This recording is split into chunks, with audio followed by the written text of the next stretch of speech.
Hi everyone, this is Abhishek, and in this video we will discuss about the new conservatism after 1815 and the revolutionaries. What happened in 1815? It is a very remarkable year in the European history. So dear children, 1815 ईस्वी में Napoleon Bonaparte की पराजय हुई थी, तो इसलिए यह इतिहास में एक कह सकते हैं एक डिमार्केशन लाइन है। तो इसके बाद जो यूरोप में परिवर्तन हुए उन्हीं चीज़ों में हम देखते हैं कि एक नए प्रकार का रूढ़िवाद का उदय होता है यूरोपियन कंट्रीज़ में। तो रूढ़ि जैसा कि कंजर्वेटिव हम जान रहे थे कि वो पुरानी परंपराओं को मानने वाले थे, पुरानी संस्थाओं में बिलीव करने वाले लोग थे। तो ऐसे लोगों का जो है हम नया रूप देखते हैं। तो देखेंगे हम कि 1815 में जब नेपोलियन बोनापार्ट की पराजय हुई, उसके बाद जितने भी यूरोपियन कंट्रीज़ थे वहाँ पे जो कंजर्वेटिज्म थे, तो उन उन चीज़ों को लेकर के जो कंजर्वेटिव्स जो अपनी पुरानी संस्थाओं में जो विश्वास करते थे, जैसे कि मान लीजिए कि उनका मोनार्की सिस्टम या फिर चर्च या फिर उनके सोशल हायरार्कीज़ या फिर property in the family should be preserve, तो ये सारी चीज़ें वो चाहते थे कि सुरक्षित रहे। लेकिन इनमें से जो मैं बताऊं आपको जो कंजर्वेटिव्स थे उनका ये भी सोच था कि जितनी भी संस्थाएं हैं जैसे राजतंत्र, चर्च या सामाजिक ऊंच नीच या संपत्ति और परिवार, इसको बनाए रखना चाहते थे। लेकिन इन सब के अलावा वे नहीं चाहते थे कि पुरानी स्थिति में हम लौट चलें, जो कि क्रांति से पहले की स्थिति थी, जो रिवॉल्यूशन से पहले की जो स्थिति थी, उस स्थिति के पहले वो जाना नहीं चाहते थे। कहीं ना कहीं आधुनिकता का वो समर्थन तो पुरजोर तरीके से नहीं करते थे, लेकिन उसको नकार भी नहीं रहे थे। अब वो चाहते थे कि इसी आधुनिकीकरण का प्रयोग राजतंत्र को और भी मजबूत करने के लिए किया जाए। उसकी जैसी राजतांत्रिक परंपराएं जो है, संस्थाएं जो थी, पारंपरिक संस्थाएं थी, उनको मजबूत करने के लिए किया जाए। और यही यही सोच जो है हम देखते हैं को आधार बना करके उन्होंने क्या किया कि एक आधुनिक सेना, ब्यूरोक्रेसी या फिर जो है आपको इकोनॉमिक कंडीशन या फिर फेडरलिज्म या फिर सर्फडॉम, तो इन सब को समाप्त करके यूरोप में फिर से एक ऑटोक्रेटिक मोनार्क सिस्टम को वो कैसे इन्फोर्स करें, इसके लिए जो है उन्होंने काम करना शुरू कर दिया। अब नेपोलियन की हार के बाद वियना में जितने भी जो मित्र राष्ट्र के लोग थे, अलाइड पावर जिन्होंने फ्रांस को हराया था, नेपोलियन बोनापार्ट को हराया था, तो ये अलाइड पावर सब जो है एक वियना एक प्लेस है, वहाँ पे इकट्ठे हुए, ये ऑस्ट्रिया में है, जहाँ पे एक मीटिंग हुई, एक कन्वेंशन हुआ, इस वियना कांग्रेस भी कहते हैं। तो इसमें जो है आपको ब्रिटेन था, रूस था, ऑस्ट्रिया और प्रसा था। तो ये मेन चार जो स्टेट थे, इन्होंने मिलकर के आपको नेपोलियन बोनापार्ट को हराया था। तो इन्होंने एक सम्मेलन बुलाई जिसकी मेज़बानी जो है आपको होस्ट जो है वो ऑस्ट्रिया के चांसलर ड्यूक मेटरनिक ने की थी। और इसमें आपको कई सारे प्रतिनिधियों ने भाग लिया, रिप्रेजेंटेटिव्स ने भाग लिया, और ये 1850 में इसका एक ट्रीटी ऑफ वियना तैयार हुआ, जिसका उद्देश्य जो है उन कई सारे बदलावों को समाप्त करना था जो नेपोलियन के युद्धों के दौरान लागू किए गए थे, जैसे इम्प्लीमेंट नेपोलियन ने कराया था। तो इन सब चीज़ों को समाप्त करने के उद्देश्य से इसने जो है ये वियना कांग्रेस का को बुलाया और वियना कांग्रेस ने ये निर्णय लिया। तो हम देखते हैं कि फ्रांसीसी क्रांति के दौरान जो हटाए गए जो बोर्बो डायनेस्टी का जो वंश था उसको फिर से बहाल कर दिया गया फ्रांस में, और उन इलाकों में जहाँ पे फ्रांस ने उन इलाकों को खो दिया जिन पर कब्जा उसने नेपोलियन के अधीन में किया था। मतलब नेपोलियन बोनापार्ट ने जिन जिन यूरोपियन कंट्रीज़ के ऊपर अपना आधिपत्य जमाया था उसे नेपोलियन को खोना पड़ा। मतलब कि नेपोलियन हार चुका था तो उसे खोना पड़ा, फ्रांस को खोना पड़ा, और फ्रांस में फिर से एक उस राजतंत्र की स्थापना हो गई जिसे लुई 16 के अंत के साथ ही ख़त्म कर दिया गया था। फिर से बर्बन डायनेस्टी को हम देखते हैं कि फ्रांस में इस्टेब्लिश हो जाता है। अब हम यहाँ पे देखते हैं कि फ्रांस को इस तरह से उसके कई तरह से उसको लिमिट कर दिया गया ताकि वो भविष्य में कोई दूसरे यूरोपियन कंट्रीज़ में जाकर के अपना एक्सटेंशन न कर सके। तो इसके लिए क्या किया गया कि नॉर्थ में नीदरलैंड्स का राज्य जो है इस्टेब्लिश कर दिया गया, जिसमें बेल्जियम को शामिल था, और उसी तरह से साउथ में पिडमॉन्ट में जिनेवा को जोड़ दिया गया। अब प्रसा को देख लीजिए, तो प्रसा को उसकी वेस्टर्न जो बॉर्डर थे वहाँ पे एक बहुत ही इम्पॉर्टेंट नया इलाका जो है उसको दे दिया गया, जबकि ऑस्ट्रिया को नॉर्थ का जो इटली का नियंत्रण था उसे सौंप दिया गया।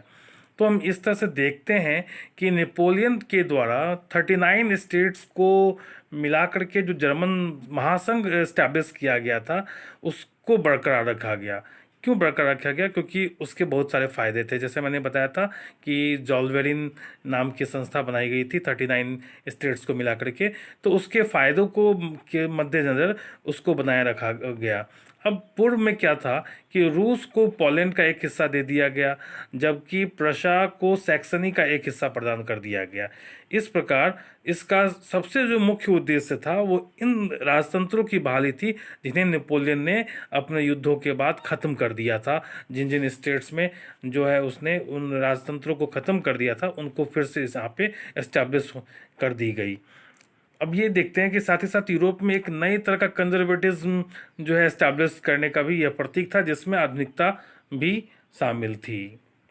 अब हम देखते हैं कि 1815 में जो भी मोनार्की सिस्टम जो एस्टैब्लिश हुआ फिर से, वे सारे जो है सो ऑटोक्रेटिक थे। ऑटोक्रेटिक कहने का मतलब निरंकुश थे, जिन पे किसी का कंट्रोल नहीं था। वे किसी के क्रिटिसिज्म को बर्दाश्त करने वाले लोग नहीं थे। तो मतलब वो टॉलरेट नहीं कर सकते थे किसी के क्रिटिसिज्म को, इसलिए जो है, या फिर जो उनसे असहमति रखते थे, जो डिसएग्री करते थे, उनकी आलोचनाओं को वो बर्दाश्त नहीं कर सकते थे। तो इन्हीं गतिविधियों को वो दबाना चाहते थे, जिसकी वजह से इन्होंने क्या किया कि ऑटोक्रेटिक पॉलिसीज़ को ऑप्ट किया। तो कोई भी उनके अगेंस्ट में यदि कोई बात करता तो उसको वो दबा देते, कोई भी प्रश्न उठाए तो उसको दबा देते। और इसके लिए उन्होंने कई हथकंडे अपनाए, जैसे कि सेंसरशिप उन्होंने अपनाया, जिसके ज़रिए इन्होंने जो है न्यूज़पेपर्स पे बैन लगाए, सेंसरशिप लगा दी, ताकि उनके पब्लिश होने से पहले यदि कोई राजा की निंदा कर रहा हो तो उसको वो छपने ही नहीं देते थे। किताबों पे इन्होंने सेंसरशिप लगा दी। इसके अलावा प्लेज मतलब नाटकों पे उन्होंने सेंसरशिप लगा दी, सॉन्ग्स पे सेंसरशिप लगा दी, ताकि उन सभी बातों पे उन्होंने कंट्रोल कर लिया या फिर नियंत्रण लगा दिया, जिससे कि जनता को राजा के अगेंस्ट में भड़काया जा सकता था या फिर उनके राजा के अगेंस्ट में उनको गोलबंद किया जा सकता था। तो ऐसे हर चीज़ों को जो है पे सेंसरशिप लगा दी गई। अब ये बात थी कि जो फ्रांस में जिस समय में आज़ादी के समय में जो फिलॉसफी के जो विचार थे वो जनता तक जो पहुंचते थे, तो ये उदारवादियों को काफ़ी इम्प्रेस करता था। जो भी लिबरल्स थे उनको काफ़ी इम्प्रेस करता था। तो ये भावनाएं अभी भी थी। हालांकि उनके बुक्स को जो है बैन लगा दिया गया, तब उनके बुक जो है सेंसर्ड हो गए थे, अब मार्केट में अवेलेबल नहीं थे। लेकिन जो लिबरल्स थे उनके जहन में तो फ्रांसीसी क्रांतिकारी के विचार जो है वो घर कर गई थी और वो उनके विचारों को लेकर के आगे बढ़ रहे थे। तो हम देखते हैं कि एक नई रूढ़िवादी व्यवस्था जिसके आलोचक जो लिबरल्स थे, उन्होंने राष्ट्रवादियों द्वारा जो है एक बहुत ही बड़ा मुद्दा उठाया, और बहुत ही प्रेस की स्वतंत्रता की का मुद्दा, मतलब प्रेस की आज़ादी की जो है कि वो बात करने लगे उदारवादियों ने। तो इस प्रकार से हम देखते हैं कि प्रेस की स्वतंत्रता के पक्ष में उदारवादियों की आवाज़ उठने लगती है और वो इसके लिए प्रयास करना शुरू कर देते हैं। The revolutionaries. तो हम देखते हैं कि 1815 ईस्वी में जो वियना कांग्रेस हुई थी, इसके बाद जो राजतंत्रीय व्यवस्था लागू हुई यूरोपियन देशों में, तो उसके बाद हम देखते हैं कि बहुत सारे जो ऐसे क्रांतिकारी विचारक थे जिनको भूमिगत होना पड़ा, क्योंकि एक बहुत ही लंबा जो है कह सकते हैं कि सप्रेशन मतलब दमन चक्र चला, जिसने इन क्रांतिकारियों को, राष्ट्रवादियों को अंडरग्राउंड होने के लिए मजबूर कर दिया। इनमें से बहुत सारे ऐसे यूरोपियन क्रांतिकारी जो थे वो प्रशिक्षण देने के लिए और विचारों को प्रसार करने के लिए आपको सीक्रेट सोसाइटीज़ का इन्होंने इस्टेब्लिश करना शुरू कर दिया, मतलब गुप्त संस्थाएं इन्होंने स्थापित करना शुरू कर दी, जिसके माध्यम से ये अपने क्रांतिकारी विचारों को अन्य लोगों में प्रसारित करते थे और राजतंत्र के खिलाफ उनका संघर्ष तेज हो, उस मजबूत हो, उसके लिए वो प्रयास कर रहे थे। तो ये सभी चाहते थे कि ये जो पुरानी जो राजतंत्रीय व्यवस्था जो इस्टेब्लिश हुई थी, ये इसका विरोध चाहते थे, क्योंकि ये जो वियना कांग्रेस के बाद जो इस्टेब्लिश हुई थी इसने ऑटोक्रेटिक रूप धारण कर लिया था। और ये साथ ही साथ चाहते थे कि स्वतंत्रता और मुक्ति के लिए ये जो है सो संघर्ष करें। और क्रांतिकारी का होने का मतलब यही था कि वो राजतंत्र के विरोधी हैं। राजतंत्र का विरोधी का होने का मतलब क्रांतिकारी हो गया था। तो राजतंत्र का कोई भी विरोध करता था तो उसे क्रांतिकारी की श्रेणी में रख दिया जाता था। तो अधिकतर क्रांतिकारी राष्ट्र राज्यों की स्थापना को आज़ादी के इस संघर्ष का आवश्यक हिस्सा हम मानते। एक ऐसे ही क्रांतिकारी व्यक्ति इटली के जिउसेप्पे मैज़नी का जन्म 1807 ईस्वी में जेनेवा में हो जाता है। तो यह जो मैज़नी था वह एक सीक्रेट एसोसिएशन का सदस्य बन जाता है। उसका नाम था कार्बोनेरी। तो कार्बोनेरी का वो सदस्य बन जाता है। वो 24 साल की युवावस्था में जब लिगुरिया में एक रिवॉल्यूशन को अंजाम देता है तब उसको एग्जाइल कर दिया जाता है, उसको सज़ा के तौर पे बहिष्कृत कर दिया जाता है, उसको देश निकाला कर दिया जाता है। इसके पश्चात वो अंडरग्राउंड होकर के फिर से 2 संगठन को अंडर सीक्रेट एसोसिएशन को इस्टेब्लिश करता है, जिसमें से पहला था उसका मार्सेई में उसने इस्टेब्लिश की यंग इटली, और दूसरा उसने बर्न में यंग यूरोप नाम की एक सीक्रेट एसोसिएशन को इस्टेब्लिश किया, जिसमें एक ही तरह के विचार रखने वाले कई सारे लोग थे, जिसमें पोलैंड के भी लोग थे, फ्रांस के भी लोग थे, इटली के भी थे, जर्मनी के भी थे। तो एक समान विचार के जो लोग थे वे सभी इस एसोसिएशन से जुड़ते चले गए, जो कि एक सीक्रेट एसोसिएशन था, जो कि रूढ़िवादी परंपराओं के अगेंस्ट में इस्टेब्लिश हुआ था और चाहता था कि राष्ट्र में जब तक कि लोगों को आज़ादी ना हो तब तक वो राष्ट्र नहीं है।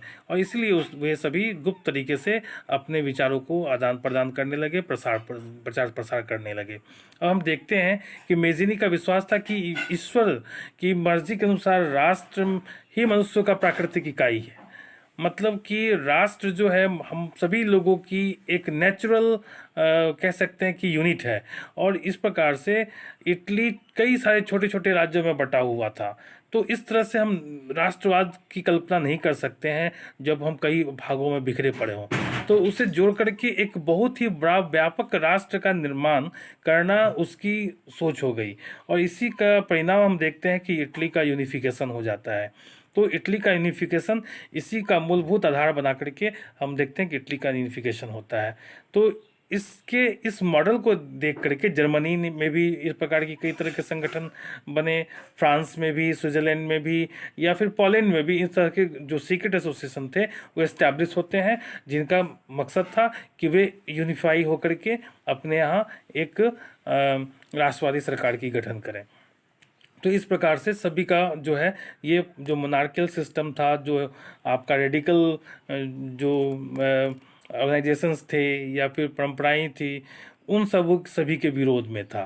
तो इस प्रकार से हम देखते हैं कि मेटरनिख ने उसे कहा कि ये जो है इसके बारे में, मैज़नी के बारे में, कि हमारी सभी सामाजिक व्यवस्थाएं का सबसे भयानक शत्रु है वो।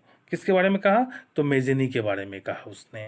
इस प्रकार से हम देखते हैं कि ये चैप्टर समाप्त हो जाता है। इस चैप्टर के बाद हम अगले वीडियो में जानेंगे the age of revolutions 1830 to 1848। धन्यवाद।